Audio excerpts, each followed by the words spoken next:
das 7 igrejas, amém? Tem sido uma bênção. A gente tem falado sobre o vencedor, porque toda carta, né? Cada uma das cartas ali das 7 igrejas vai sempre encerrar com uma promessa para o vencedor. Todo crente é vencedor, pastor? Legalmente sim, mas na experiência nem todos. Legalmente nós temos tudo para ser mais do que vencedor em Cristo Jesus. Na verdade nós já somos. Legalmente é só nós nos apropriarmos. Mas muitos crentes, eles não se apropriam. Não se apropriam, não vivem na prática, na experiência como um vencedor. E para o vencedor existe uma promessa. Na verdade existem várias promessas, né? Amém? Presta atenção.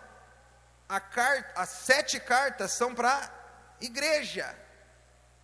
Então é para crente, é para igreja. Mas no meio da igreja nós vamos ter os vencedores e vamos ter aqueles crentes que não são vencedores.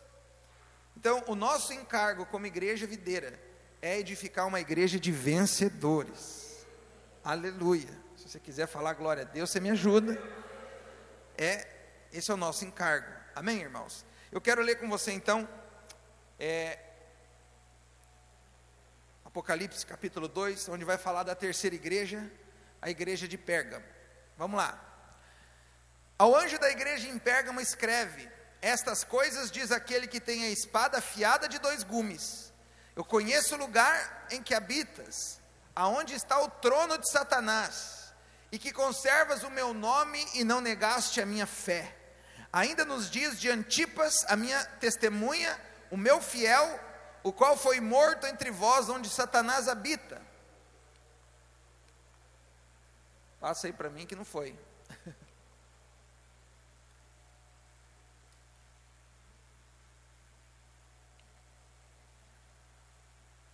Volta lá. Aí, para frente, para frente. Mais um, aí. Tenho todavia contra ti algumas coisas, pois que tens aí os que sustentam a doutrina de Balaão, o qual ensinava a Balaque a armar ciladas diante dos filhos de Israel para comerem coisas sacrificadas a ídolos e praticarem a prostituição. Outros sim também, tu tens os que da mesma forma sustentam a doutrina dos nicolaítas. Passa lá. Portanto, arrependa-te, e senão eu venho a ti sem demora, e contra eles eu pelejarei com a espada da minha boca. Quem tem ouvidos, ouça o que o Espírito diz às igrejas. Ao vencedor dar-lhe-ei do maná escondido, bem como lhe darei uma pedrinha branca, e sobre essa pedrinha escrito um novo nome, o qual ninguém conhece, exceto aquele que o recebe. Aleluia. Feche seus olhos, vamos orar ao Senhor. Espírito Santo de Deus, eu quero declarar um ambiente profético, um ambiente cheio da Tua palavra, da revelação.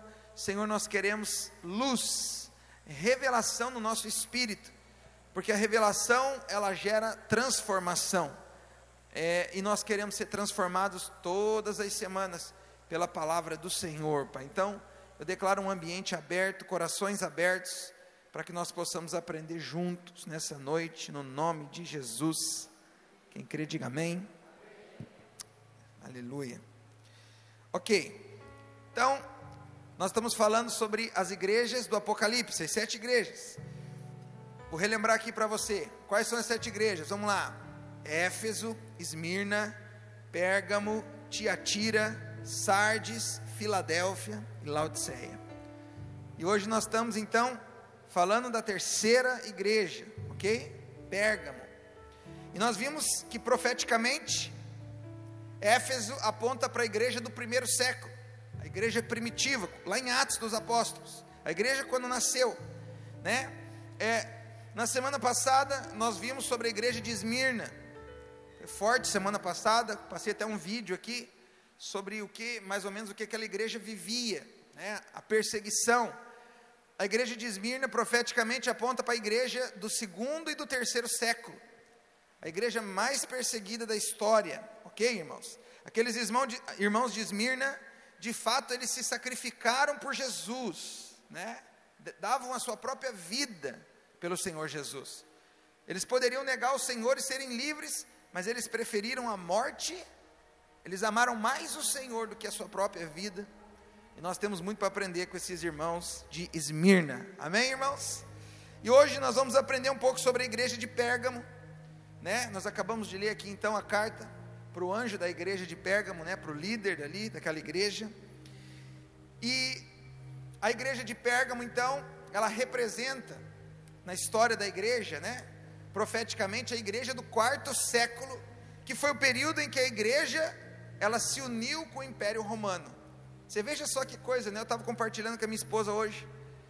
Eu falei, olha, na igreja do 2º século e do 3º século, eles eram perseguidos e o esporte da época era matar os cristãos, no Império Romano.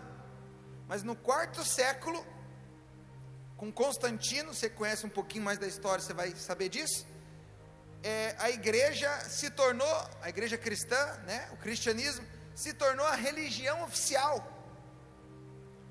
E diz a história, né, a história narra, conta, que Constantino era o imperador de Roma, e eles estavam indo para uma guerra, e enquanto eles estavam indo para uma guerra, ele teve uma visão no céu de uma cruz, e uma voz disse para ele, que por causa daquele sinal ali, eles iriam ganhar aquela batalha, e realmente eles ganharam a batalha. Quando eles voltaram da guerra, ele descobriu que tinha uma seita, né, uma religião, que o símbolo dela era a cruz, e que o seu mestre, o seu Messias tinha morrido numa cruz. Então Constantino falou, então nós vamos seguir essa religião aí, porque nós ganhamos a guerra com isso. Então, na verdade, não, se você perguntar para mim, pastor, será que Constantino ele se converteu mesmo? Não sei, porque a história não conta nenhum tipo de experiência com Jesus em si. Ele teve essa visão, descobriu que existiam os crentes, falou, então nós vamos ser tudo crente. E aí então, a igreja do 4º século, né, ela se tornou a religião oficial do Império Romano. A palavra Pérgamo, irmãos, significa altura ou elevação. Altura ou elevação. Então, é a época de Constantino, representa essa igreja de Constantino, onde o cristianismo foi elevado, foi colocado lá em cima, como a religião oficial, por causa, claro, né, de Constantino, maior líder de Roma. Ele decretou, né, essa vai ser religião. A história da igreja diz que os prédios não cabiam mais pessoas nos prédios, nos templos, né? Por quê? Porque agora era uma ordem, agora as pessoas começaram, a história da igreja conta que as pessoas, Constantino dava até roupa, esmola, comida, para quem fosse na igreja. Então, ele forçava mesmo. Isso parece ser uma bênção, talvez de uma certa forma, pode até ser que tenha sido, mas por outro lado, foi algo muito ruim também. Nós vamos ver um pouquinho mais sobre isso hoje. No final de cada uma dessas cartas, existe também uma promessa, né, para o vencedor. Na igreja de Éfeso, a promessa, na verdade, é ser um vencedor, no caso, para a igreja de Éfeso, né, não é nem questão da promessa, mas nós aprendemos lá em Éfeso que ser um vencedor era ter obras, ter labor, ter perseverança, né, provar aqueles que se diziam apóstolos, mas não eram, né, e também rejeitar todas as vezes que o nosso coração quer decair do primeiro amor, da revelação do quanto nós somos amados.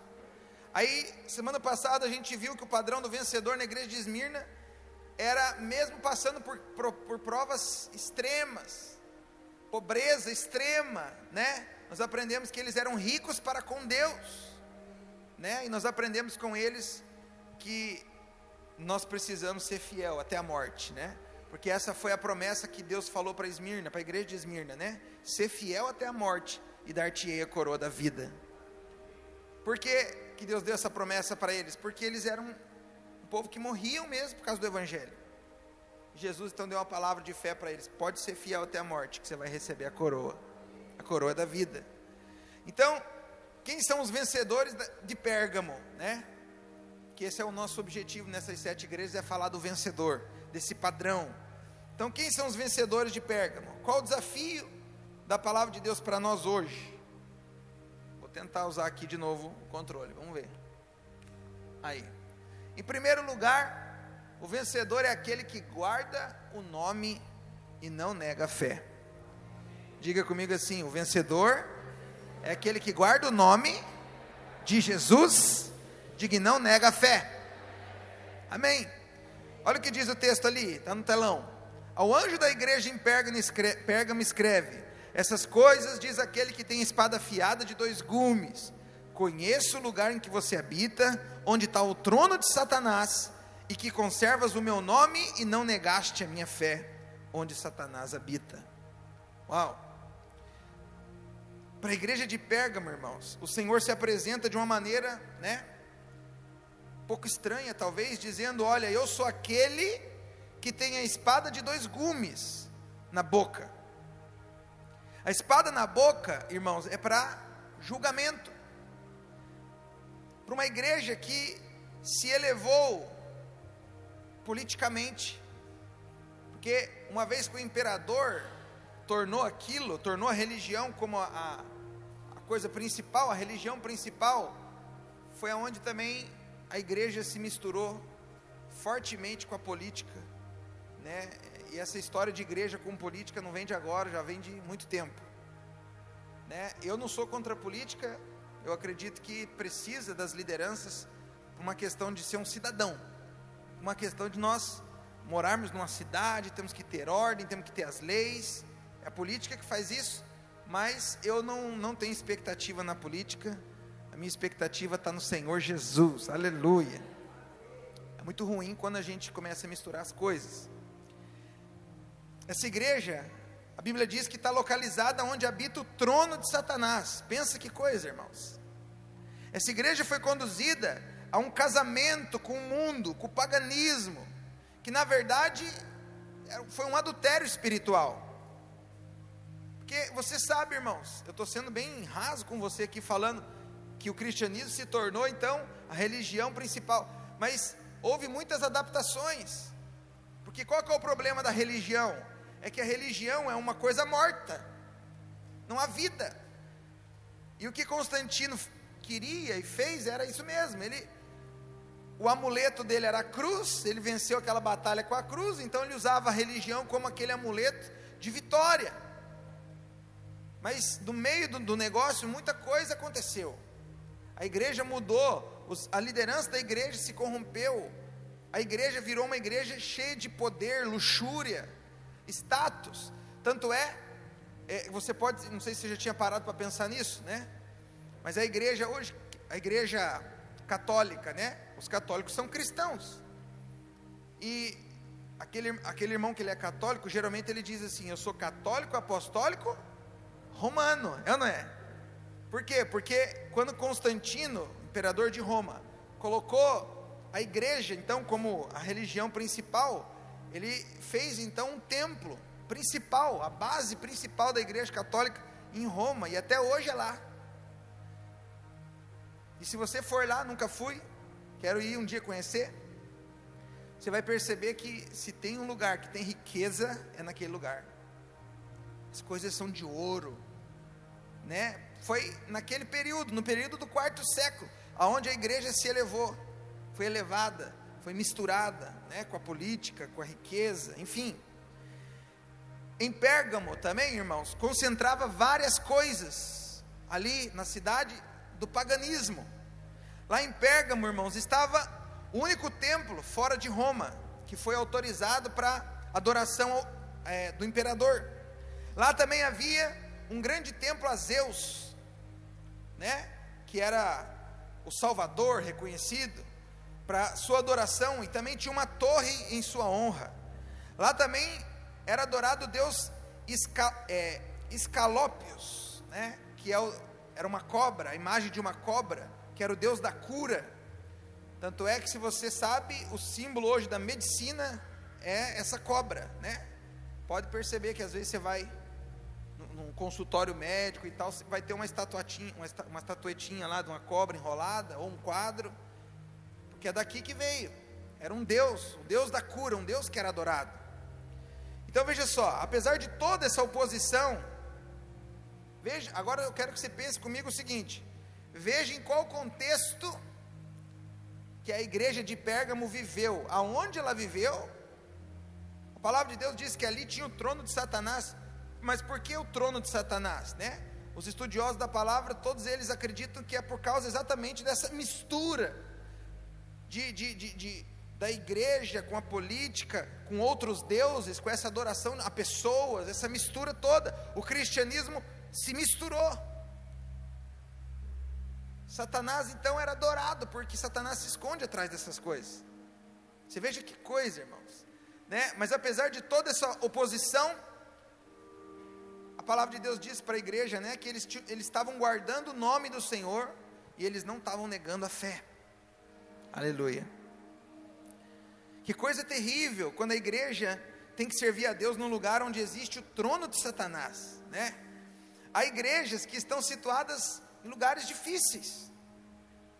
Aqui em Guaratuba eu não acho que seja assim, mas eu falo, irmãos, tem lugar no Brasil que plantar uma igreja, edificar uma igreja, é muito difícil. Muito, né? Nós temos experiências na Vinha. A Vinha tem igrejas, na Videira tem igrejas no Brasil inteiro, fora do Brasil. Mas vamos falar do Brasil, né? O Rio Grande do Sul, por exemplo, é um lugar difícil demais da igreja crescer, né? O Rio Grande do Sul, talvez até mais que a Bahia, né? Que muitos falam da Bahia, né? Mas mais talvez o Rio Grande do Sul tem muita resistência. O espiritismo é muito forte, né? Bruxaria muito forte. Muitas pessoas, a resistência espiritual. Glória a Deus, porque nós temos irmãos lá que têm guardado o nome e não têm negado a fé. Aleluia. A primeira condição para ser um vencedor então é guardar o nome, não negar a fé. Muitos de nós somos tímidos, muitos de nós às vezes somos até covardes, né? Porque negamos aquilo que cremos às vezes. Eu fiquei pensando hoje, né? Na prática. Vamos pensar num time de futebol. Se você está entre amigos, falando dos homens aqui, né? Você está entre amigos ali e todo mundo começa a falar mal do seu time, geralmente você vai querer defender o seu time. O time que você torce, o time que você simpatiza, né? Tem pessoas que brigam por causa do time, entram na porrada por causa do time. Mas muitas vezes nós ouvimos pessoas falar da igreja, falar dos irmãos, falar do evangelho, e nós nos calamos. Sabe, às vezes, hoje nós vivemos um tempo, por exemplo, que dentro das escolas tem sido muito difícil. Os professores, muitos são ateus, não acreditam em Deus, são difíceis. E muitas vezes eles estão ali falando coisas sobre Jesus, sobre a igreja. E aí tem aquele irmão que é crente, ele fica lá, ele chega até a escorregar na cadeira, né? Não, querido, você precisa defender, você precisa se levantar, você precisa guardar o nome, você precisa guardar a fé. Não é para você brigar com ninguém, não brigue com pessoas, mas defenda a sua fé. Defenda.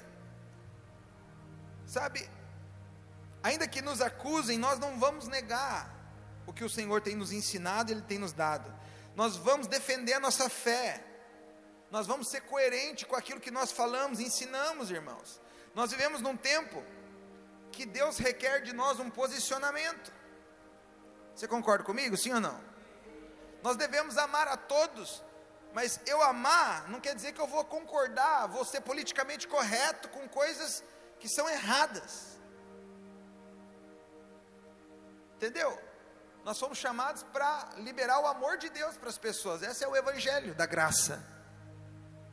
Mas nós não podemos aceitar ensinos errados, padrões errados, muito menos falar mal de Jesus, da igreja, da noiva de Cristo. Nós precisamos nos posicionar, irmãos. Sabe qual tem sido a sua atitude quando pessoas se levantam para falar mal dos crentes, dos pastores?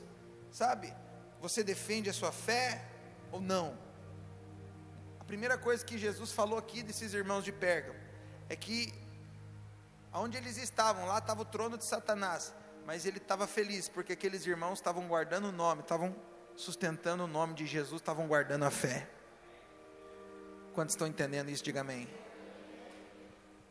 Você sabe que o maior desafio para nós hoje é sermos igreja. Hoje não é desafio você vir para a igreja, vir congregar, vir no culto, participar de uma célula. Não, nosso maior desafio é ser igreja, de verdade, no teu trabalho, né, nas pessoas que você convive, na sua casa, você ser o Senhor, ser Cristo, sabe? E uma das maneiras que nós podemos ser Cristo, ser igreja, é sustentando a nossa fé, guardando a fé, sustentando o evangelho da graça de Deus, amém? A segunda coisa, irmãos, que nós aprendemos, em segundo lugar, é que o vencedor é aquele que é contra tudo que é contra o Senhor, amém? Olha o que diz ali aquele versículo: ainda nos dias de Antipas, minha testemunha, o meu fiel, o qual foi morto entre vós, aonde habita Satanás. Então presta atenção, assim como na carta de Éfeso, onde o Senhor Jesus citou o nome ali dos Nicolaitas, né? Ele aqui também fala em Pérgamo que tinha uma testemunha fiel, que o nome era Antipas. Não há nenhuma menção de Antipas na Bíblia, a não ser aqui. Então, na história também não há nenhuma referência a alguém que tinha esse nome, que viveu naquela época. Então o que nós devemos fazer? Nós temos que buscar o que o Senhor então queria dizer, encontrando o significado do nome Antipas. Então, vamos lá. Antipas é uma junção de dois nomes. Né? Tipas. Anti, na verdade, é um prefixo que significa contra. Ok? Então, por exemplo, a pessoa é antipática, né? Quer dizer que ela não é simpática. A pessoa é antissocial, quer dizer, ela não gosta de estar com os irmãos. Ok? Então, é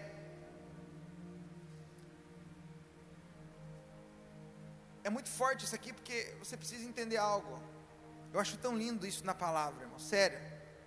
Tudo tem um significado, mesmo que você talvez não entenda quando você está lendo, mas quando você vai estudar, você descobre.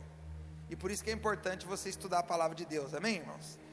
Então, o anti é esse prefixo, né, que é contra. E o pas, né, do Antipas, significa tudo. É contra tudo. O significado de Antipas é contra tudo.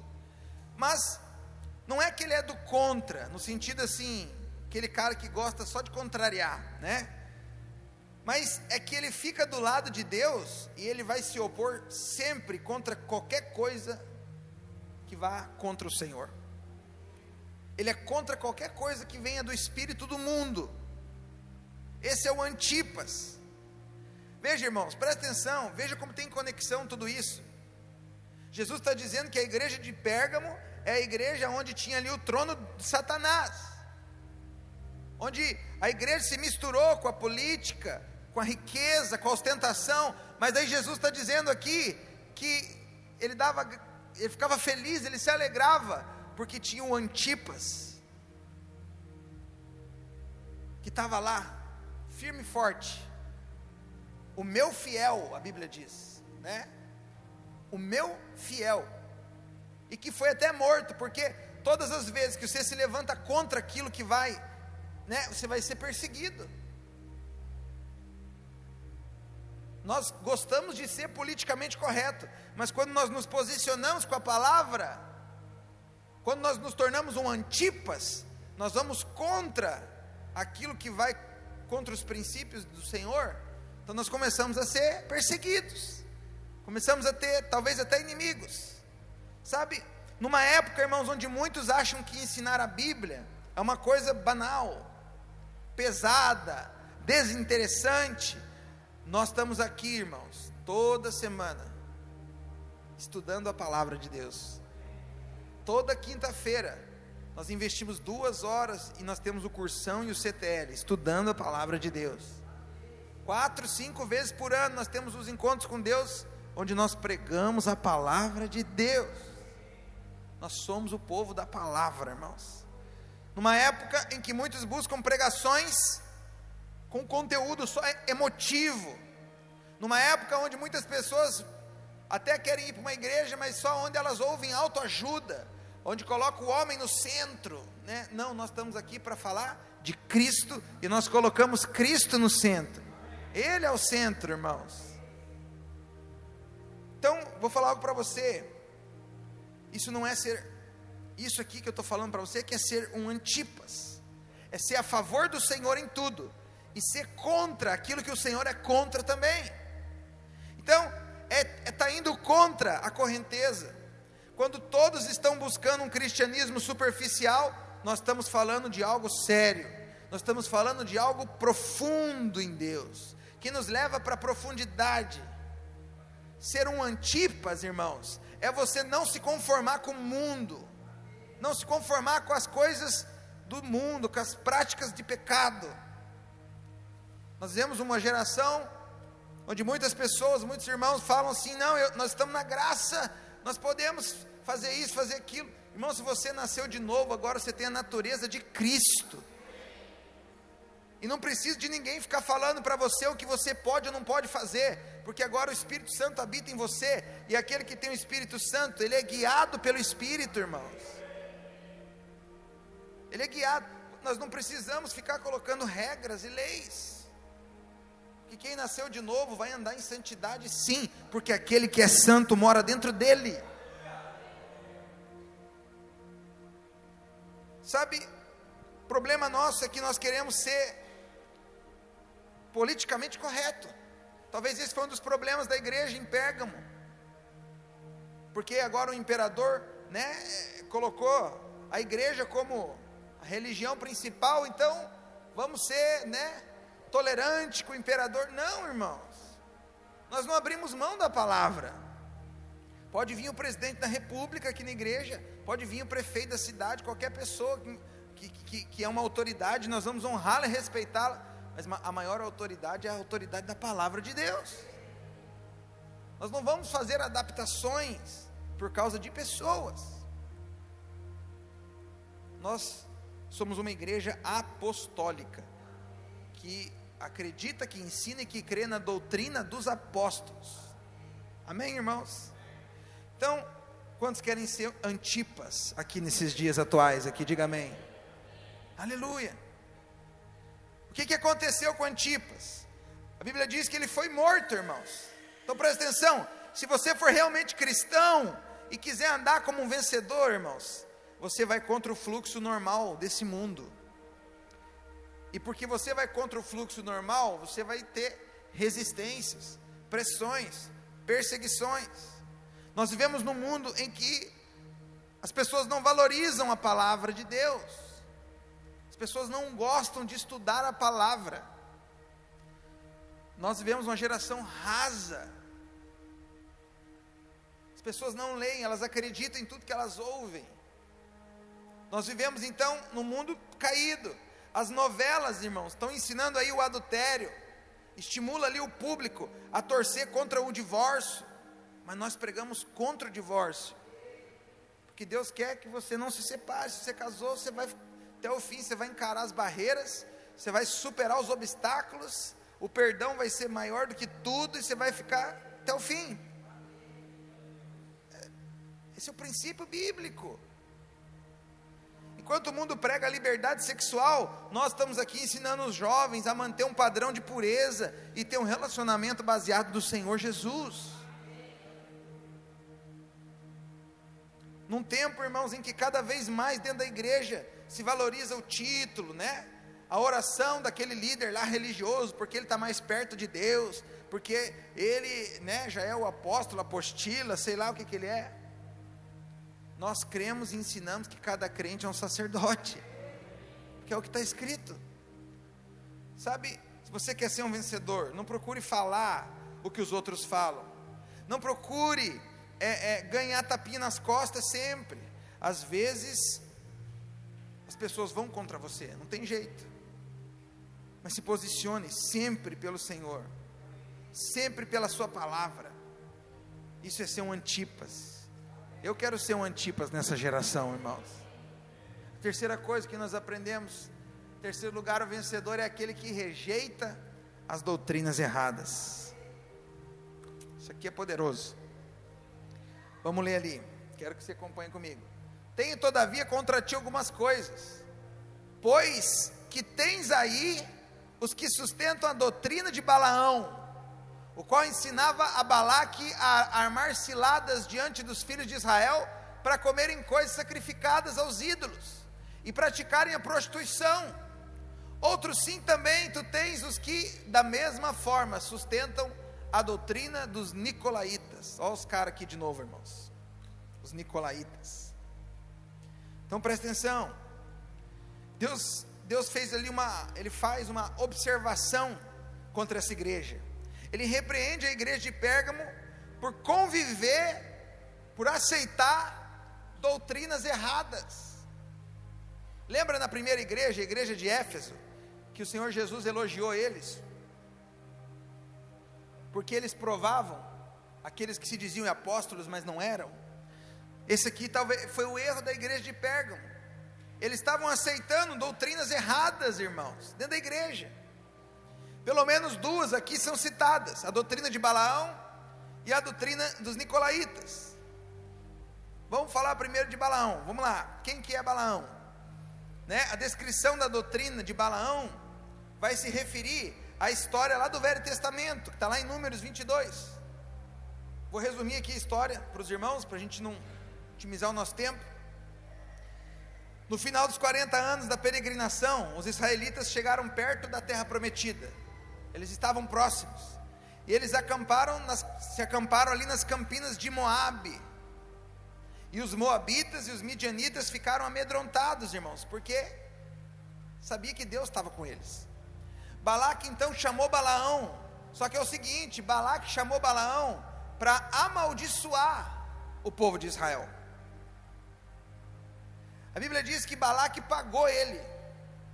Ele foi pago para ir profetizar, porque as pessoas acreditavam no poder da profecia. Só que qual era o problema de Balaão? É que ele era um profeta de Araque, Ele era um mercenário. Ele era alguém que fazia do seu ministério simplesmente uma fonte de renda, um trabalho, como se fosse um trabalho secular. Mas qual foi o problema? Ele recebeu a sua paga, e ele então, por 3 vezes, ele tentou amaldiçoar, mas cada vez que ele ia amaldiçoar, só saía palavra de bênção da boca dele. Não tem como não tem como amaldiçoar aqueles que estão guardados pelo Senhor. Não tem como amaldiçoar eu e você hoje, que fomos justificados pelo sangue de Cristo.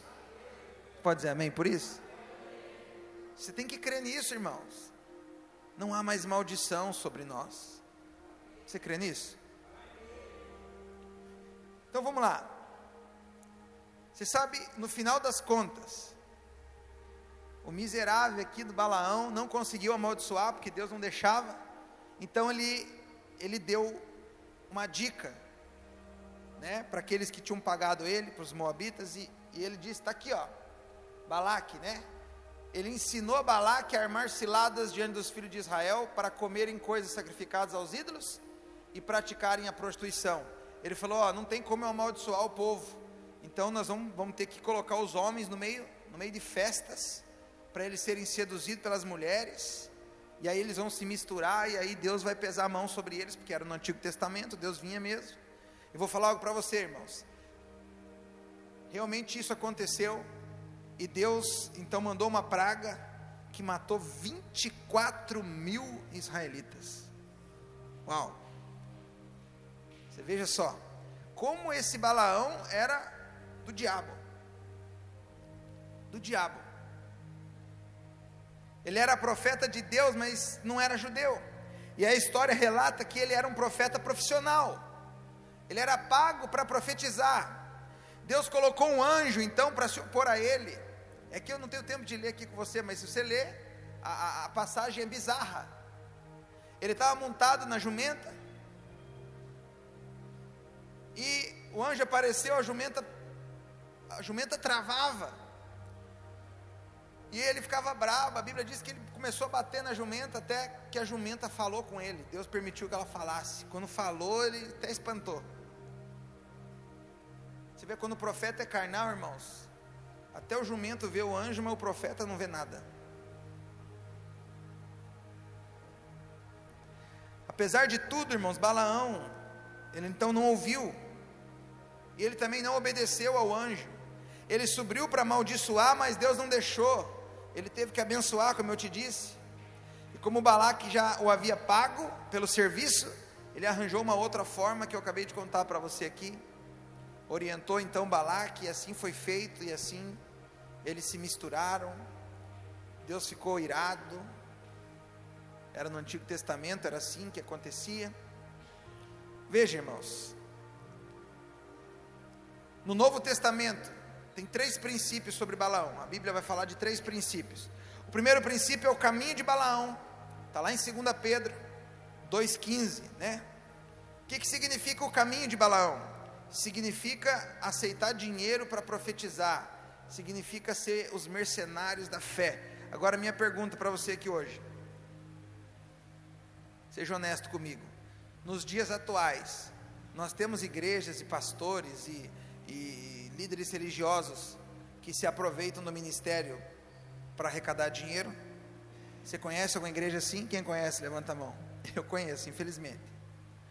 Então você presta atenção, esse problema não é um problema de agora, esse problema já é um problema antigo.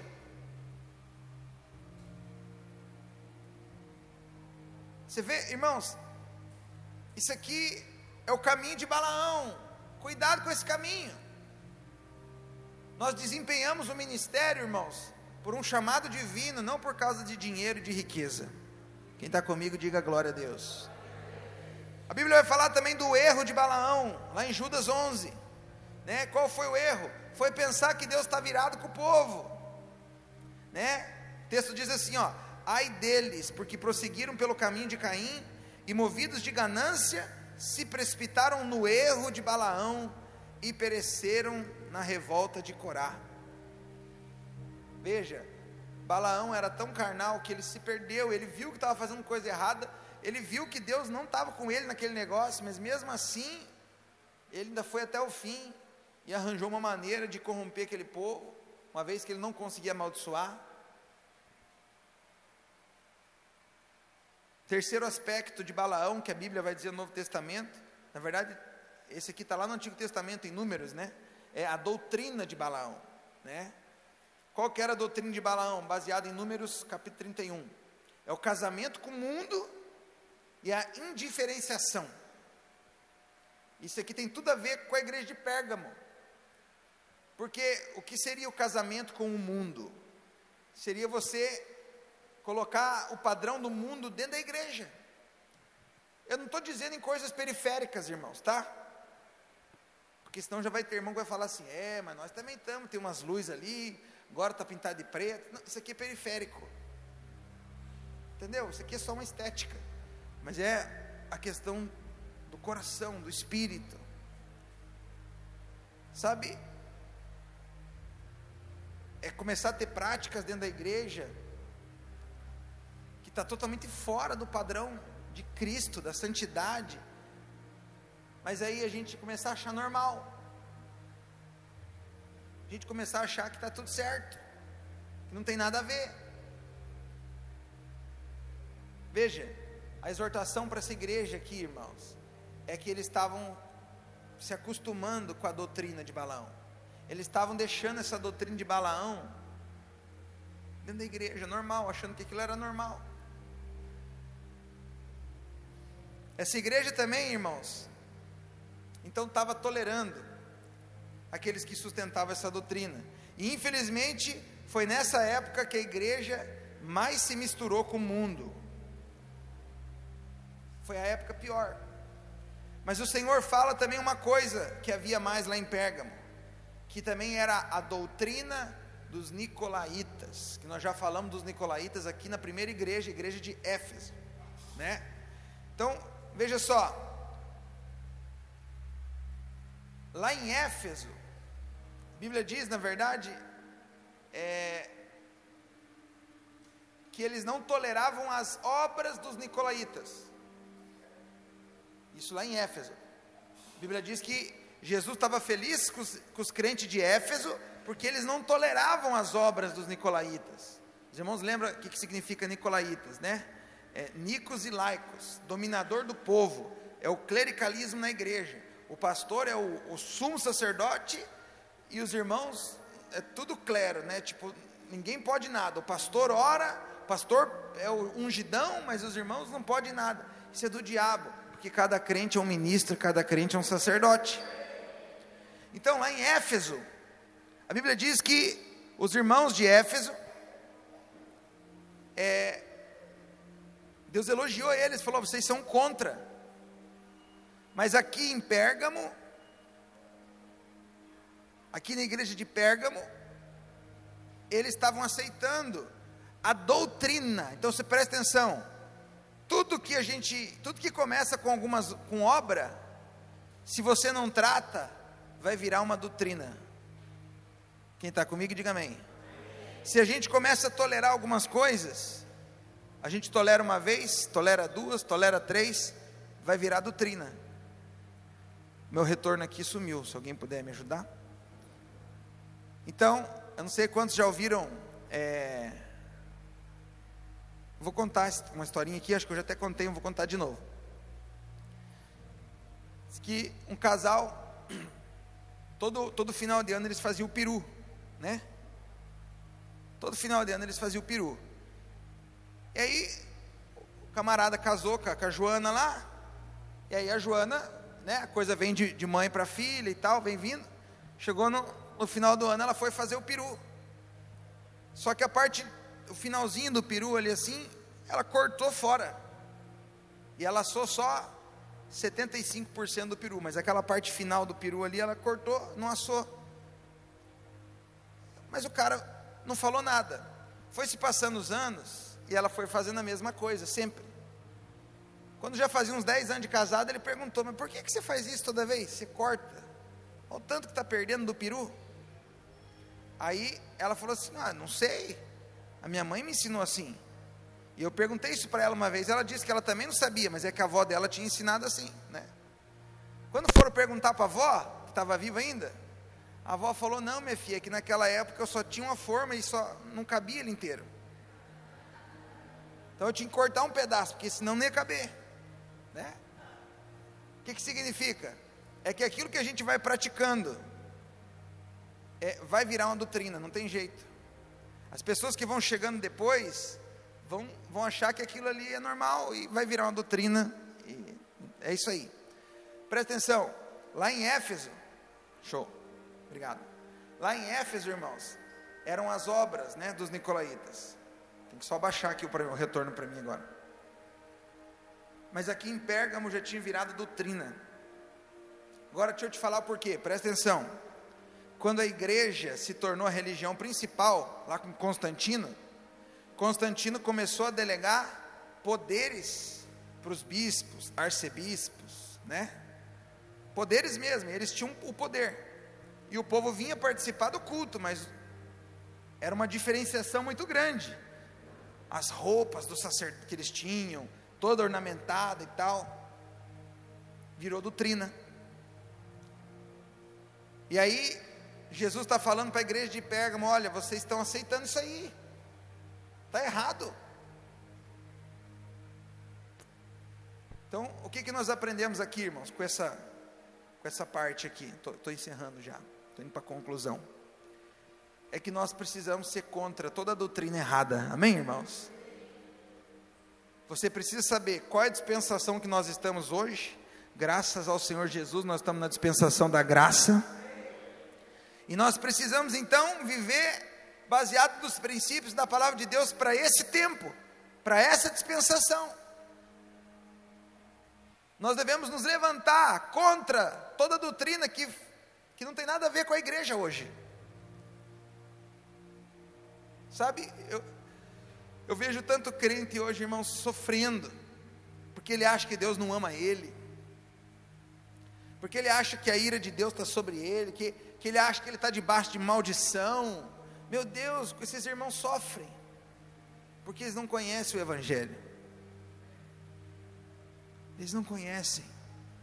Manu leu o texto hoje aqui da oferta, né? Eu estava ali meditando naquele texto, que poderoso, porque Deus amou o mundo de tal maneira que deu seu Filho unigênito, irmãos, para que todo aquele que nele crê não pereça, mas tenha vida eterna, pela fé.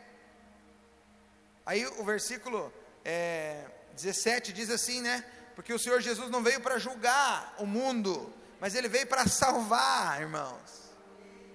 Esse é o coração do Pai, do Deus da nova aliança. Se você ler a parábola do filho pródigo, você fica impactado com aquele pai, que representa Deus na parábola, um pai amoroso, que ficou esperando seu filho, ele ficou avistando, todos os dias ele avistava, quando ele viu seu filho de longe, ele correu, ele o abraçou, ele o beijou, ele preparou uma festa para ele, ele trocou a roupa dele, ele deu um anel para ele, sem ele merecer. O nosso Senhor Jesus, Ele morreu na cruz e levou sobre Ele toda a maldição, toda a doença, toda a culpa, toda a condenação. Mas por que tem irmãos que vivem tão tristes aí na nova aliança? Porque talvez estão ouvindo doutrinas erradas, e toda doutrina, todo ensino vai gerar um comportamento.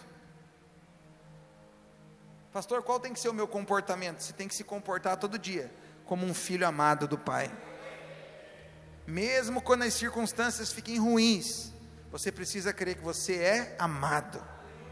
Não, as circunstâncias não mudam quem você é. Você é aquilo que a Bíblia diz que você é.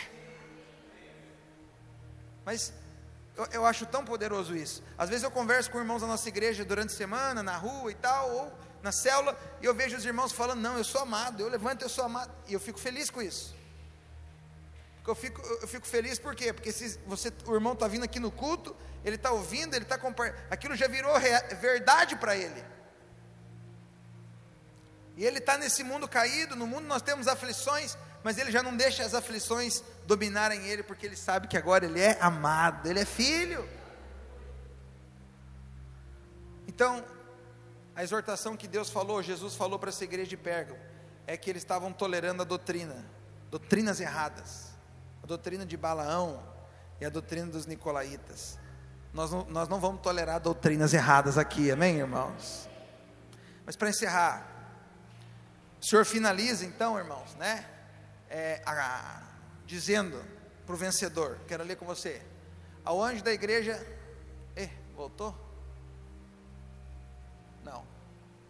Conheço o lugar em que habitas, onde está o trono de Satanás, que conservas em meu nome, e não me negaste a minha fé, e nos dias de Antipas, a minha testemunha fiel, ao qual foi morto. Não, mas não é aqui que eu quero ler. Isso, estava aí, ó. Aí, olha lá, irmãos. Eu acho que eu não coloquei. Deleta, não coloquei o texto. Vou ler aqui para você. Vou ler para você, verso 16. Portanto, arrependa-te, e se não eu venho contra ti sem demora, e contra eles eu pelejarei com a espada da minha boca. Agora vem a promessa. Quem tem ouvidos, ouça o que o Espírito diz às igrejas. Quem tem ouvido aí, ouça. Amém, irmãos? Ao vencedor eu dar-lhe-ei o maná escondido, bem como lhe darei uma pedrinha branca, e sobre essa pedrinha escrito um novo nome, o qual ninguém conhece, exceto aquele que o recebe. Uau! O que significa o maná escondido? O maná escondido, irmãos, ele ficava dentro da arca da aliança, lá no santo dos santos. Você sabe, para entrar lá, irmãos, era só o sumo sacerdote, uma vez por ano. O que isso quer dizer? Vou ser sucinto com você aqui por causa do horário, mas isso quer dizer o seguinte, que agora, para aquele que é o vencedor, ele vai ter acesso ao lugar mais íntimo da presença de Deus. A Bíblia diz que Jesus falou assim, ó, eu sou o pão vivo que desceu do céu. O maná escondido é Cristo. Fala para o irmão que está do seu lado, fala, o maná escondido é Jesus. Amém? Quem crê, diga glória a Deus.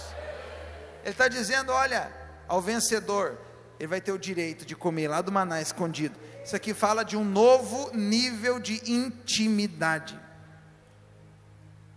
Sério, você vê, lá na igreja de Éfeso, irmãos, Deus falou a mesma coisa, que o vencedor, ele ia ter direito de novo de entrar lá no jardim.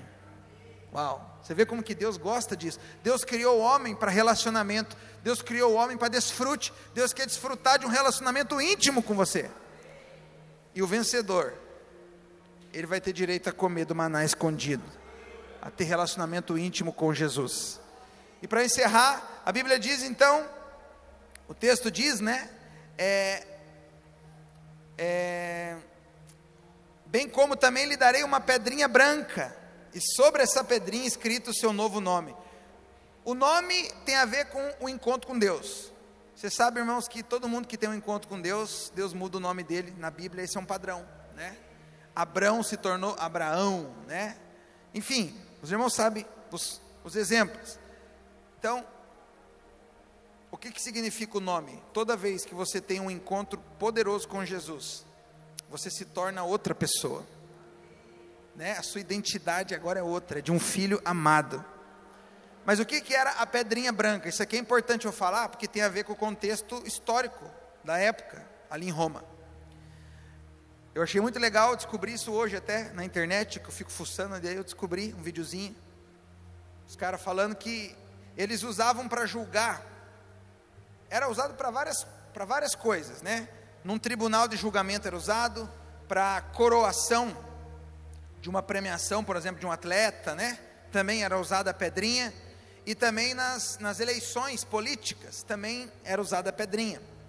Então, a história vai dizer ali, que uma pessoa, quando ela estava sendo julgada, quando o juiz pegava a pedra preta, é porque era condenado, mas quando ele mostrava a pedra branca, é porque ele tinha sido absolvido. Aleluia, isso que poderoso, né?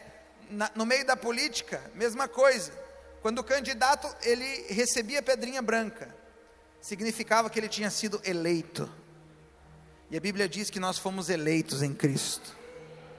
Aleluia. O atleta, a mesma coisa, né? Aqueles que ganhavam as competições recebiam, né, ao invés da medalha, era uma pedrinha branca, era uma pedra preciosa da época, da região. Mas você veja que poderoso. O Senhor Jesus, ele está falando aqui baseado no contexto da igreja ali em Roma. Ele está dizendo, o vencedor, além de ter um novo nível de intimidade comigo, de comer do maná, ele vai receber uma pedrinha branca também. Sabe, irmãos, quero dizer algo para você, o Senhor Jesus tem uma promessa para nós. Eu acho muito legal falar das igrejas, eu já falei várias vezes, por quê? Porque nós não estamos aqui, irmãos, só para brincar de igreja. Eu não sei quando que o Jesus vai voltar, eu não sei se o arrebatamento não vai ser daqui a pouco. Olha que bênção, né? Apesar de eu achar que Jesus vai voltar num dia comum, numa segunda, numa terça, lá no horário de serviço, que o texto de Lucas diz que vai estar 2 no campo, né? 2 no moinho, então vai ser num dia normal, num trabalho, numa hora que ninguém espera, e os vencedores vão ser raptados, os vencedores vão ser arrebatados.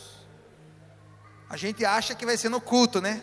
Vai ser no culto, depois da pregação, na hora que todo mundo está cantando, está aquele fogo, vum, não, mas não vai, acredita em mim, essa é a minha opinião pelo menos. Eu vou falar algo para você, eu não sei qual que é o dia, a Bíblia não fala, nós estamos aqui esperando, queria muito que fosse hoje, que fosse amanhã, essa semana, amém, irmãos? Seria uma benção. Eu vou dizer algo para você, nós precisamos edificar a igreja pensando nesse dia, sério. Pastor, mas e para eu ser arrebatado? Só depende de você, querido, porque primeiro, para você não ir para o inferno, Jesus já fez tudo, é só você crer. Quando você crê, você vai receber as vestes da salvação. Nas células essa semana eu falei sobre isso, né? Davi fala um pouco sobre isso nos Salmos. Ele fala que todos nós temos essa veste, que é uma veste de salvação, é uma roupa, como se fosse uma roupa de baixo. Ninguém vai se apresentar diante de Deus, depois que aceitou Jesus, nu. Mas o salmista diz de uma segunda veste, que é nós que tecemos, é eu e você que fazemos. E lá em Apocalipse, a Bíblia vai dizer que é o linho finíssimo, que são os atos de justiça dos santos. E por isso que na parábola das bodas, que fala do arrebatamento, tem crente que Jesus fala: opa, você não pode entrar, porque você não está com as vestes apropriadas. Porque ninguém vai entrar nas bodas só porque foi salvo, com as vestes da salvação, a roupa de baixo. Não, para você entrar na festa, você tem que ter tecido a sua veste, que são os atos de justiça dos santos. Presta atenção, eu quero estar preparado para o dia do arrebatamento, e o meu alvo como pastor é edificar uma igreja de vencedores. No dia do arrebatamento, certa vez eu ouvi um rabino falar, um rabino cristão. Ele disse que ele tem como provar, eu não acredito, né, assim, nem que, né, se for assim, irmãos, né, ele disse que vai levar 12, eu não lembro se é 12 ou 14 segundos o arrebatamento. Diz que tem como provar isso na Bíblia. Eu falei, meu Deus, né, de onde o cara achou essas coisas?